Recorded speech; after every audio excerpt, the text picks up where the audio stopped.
নমস্কাৰ আপোনালোক সকলোকে পুনৰবাৰ স্বাগতম নাছমাই মজিদ বন্ধুসকল বলগতে চাওক আজি সন্ধিয়াৰ 7টা গুৰুত্বপূৰ্ণ খবৰ প্ৰথমটো খবৰ ৰাজ্যৰ লাখ লাখ নিবনুৱা যুৱক যুৱতীলৈ ভাল খবৰ এইবাৰ ৰেল বিভাগত খালী হৈছে ৩২,৪৩৮টা পদ মেট্ৰিক পাছ কৰা সকলে কৰিব পাৰিব আবেদন চাওহক পদ কেনেকৈ কৰিব আবেদন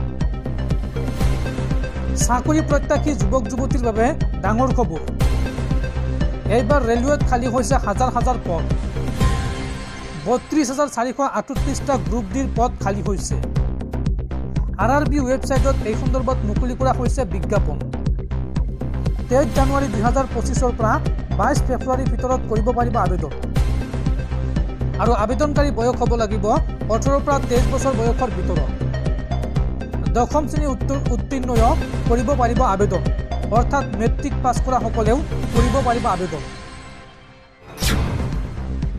পৰৱৰ্তী খবৰ মোবাইল ফোন ব্যৱহাৰকাৰীলৈ জৰুৰী খবৰ 1 জানুৱাৰী 2025 পৰা বহুকেইটা এন্ড্ৰইড ফোনত বন্ধ হৈ পৰিব হোৱাটছআপ লগতে বন্ধ হৈ পৰিব ফেচবুক ইনষ্টাগ্ৰামো কোনকেইটা এন্ড্ৰইড ফোনত বিকল হৈ পৰিব হোৱাটছআপ এই তালিকাত আপোনাৰ মোবাইল ফোনো আছে নেকি চাও আহক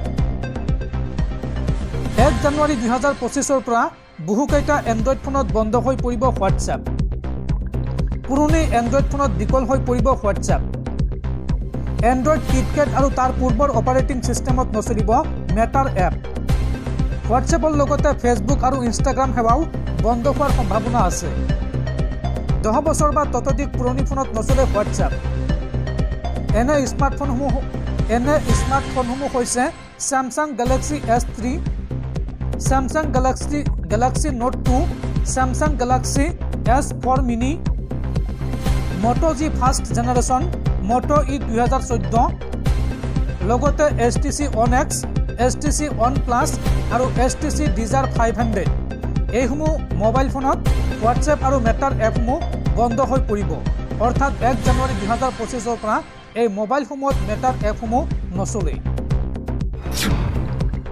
পৰৱৰ্তী খবৰ সাৰ্টিফিকেট দিয়াৰ নামত গাঁওবুঢ়াই আপোনাৰ পৰা টকা লয় নেকি এতিয়াৰ পৰা গাঁওবুঢ়াই সাৰ্টিফিকেট দিয়াৰ নামত আপোনাৰ পৰা 1 টকাও ল'ব নোৱাৰিব অসম চৰকাৰে গাঁওবুঢ়াসকলক প্ৰতিমাহে দিব 9,000 টকাৰ পাৰিতোষিক এই সন্দৰ্ভত বৃহৎ ঘোষণা মুখ্যমন্ত্ৰী হিমন্ত বিশ্ব শৰ্মাৰ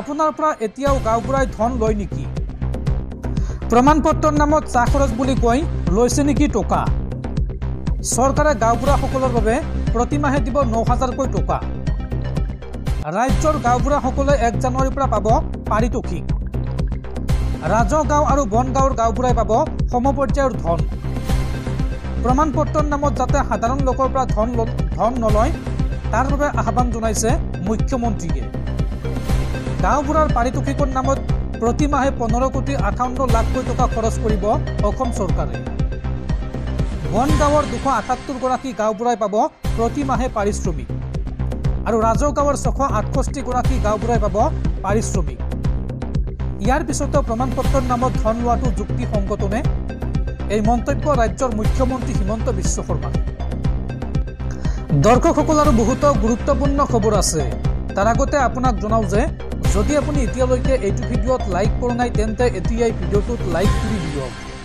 আৰু এনেকুৱা ধৰণৰ ভিডিঅ'সমূহ নিত চাবলৈ চেনেলটো সাবস্ক্ৰাইব কৰি কাষত থকা বেল আইকনটো প্ৰেছ কৰি ৰাখক পৰৱৰ্তী খবৰ পৰিয়াল আৰু বন্ধুবৰ্গৰ সৈতে বনভোজৰ আনন্দ ল'বলৈ যাওঁতে সাৱধান নৱবৰ্ষৰ সময়তে 10,000 টকা পৰ্যন্ত জৰিমনাৰ সন্মুখীন হ'ব আপুনি আপোনাৰ বাহনখনক লৈ আপুনি কৰা এটা সৰু ভুলে বিপদ মাতিব আপোনালৈ ৰাজ্যৰ প্ৰান্তে প্ৰান্তে যান-বাহন আৰক্ষীৰ বৃহৎ অভিযান আপোনাৰ বাহনখনক লৈ আপুনি কৰা এটা সৰু ভুলে বিপদ মাতিব আপোনালৈ ৰাজ্যৰ প্ৰান্তে প্ৰান্তে যান-বাহন আৰক্ষীৰ বৃহৎ অভিযান পৰিয়াল আৰু বন্ধুবৰ্গৰ সৈতে বনভোজৰ আনন্দ ল'বলৈ যাওঁতে সাৱধান পুৱাৰে পৰা নিশালৈকে সুৰাপাই চালকৰ বিৰুদ্ধে সক্ৰিয় ৰূপত যান-বাহন আৰক্ষী নৱবৰ্ষৰ সময়তে 10,000 টকা পৰ্যন্ত জৰিমনাৰ সন্মুখীন হ'ব লাগিব সুৰাপাইসকল দ্ৰুতগতিত বাহন চলালেও যান-বাহন আৰক্ষীয়ে বিহিব জৰিমনা সিটবেল্ট হেলমেট নিপিন্ধা চালকৰ বিৰুদ্ধে ল'ব ব্যৱস্থা বনভোজ খাবলৈ যাওঁতে মানিব লাগিব প্ৰশাসনৰ SOP এছঅপি অনুসৰি আন্ধাৰ হোৱাৰ পূৰ্বে উভতিব লাগিব বনভোজস্থলীৰ পৰা বনভোজকাৰী দল। পলম হলেই আৰক্ষীয়ে বনভোজকাৰী দলৰ ওপৰত ল'ব ব্যৱস্থা। উচ্চ স্বৰত গান বজালেও বনভোজকাৰী দল পৰিব আৰক্ষীৰ ৰুখত। দুৰ্ঘটনামুক্ত আৰু নৱবৰ্ষ উদযাপনৰ বাবে এই পদক্ষেপ আৰক্ষী প্ৰশাসনৰ। পৰৱৰ্তী খবৰ, বিজেপি চৰকাৰৰ দিনত টুপি আৰু দাড়ি ৰাখিব নোৱাৰা হৈছে মুছলমানসকলে। সংখ্যালঘু লোকসকলে ভয়ে ভয়ে জীয়াই থাকিবলগীয়া হৈছে। এই বিস্ফোৰক মন্তব্য বিধায়ক অখিল গগৈ। বিজেপি চৰকাৰৰ দিনত ভয়ে ভয়ে জীয়াই থাকিবলগীয়া হৈছে মুছলমানসকলে। সংখ্যালঘু ৰাইজৰ বাবে শত্ৰু হৈছে বিজেপি। বিজেপি চৰকাৰৰ দিনতে অসমৰ সংখ্যালঘু ৰাইজৰ অৱস্থা বেয়া হৈ গৈছে। বিজেপি চৰকাৰৰ দিনত নিজৰ ইচ্ছামতে টুপি পিন্ধিব নোৱাৰে, দাড়ি ৰাখিব নোৱাৰে সংখ্যালঘু লোকে। ডিব্ৰুগড়, যোৰহাট, চেন্নাই, দিল্লী, কেৰালা, গুজৰাটলৈ যাবলৈ ভয় কৰা হৈছে সংখ্যালঘু লোকসকলে। অসমৰ সংখ্যালঘু লোকৰ নিজৰ জীৱনত নিৰাপত্তা নোপোৱা হৈছে। বিজেপি চৰকাৰক খুৰদাৰ সমালোচনা কৰি এই মন্তব্য বিধায়ক অখিল গগৈ।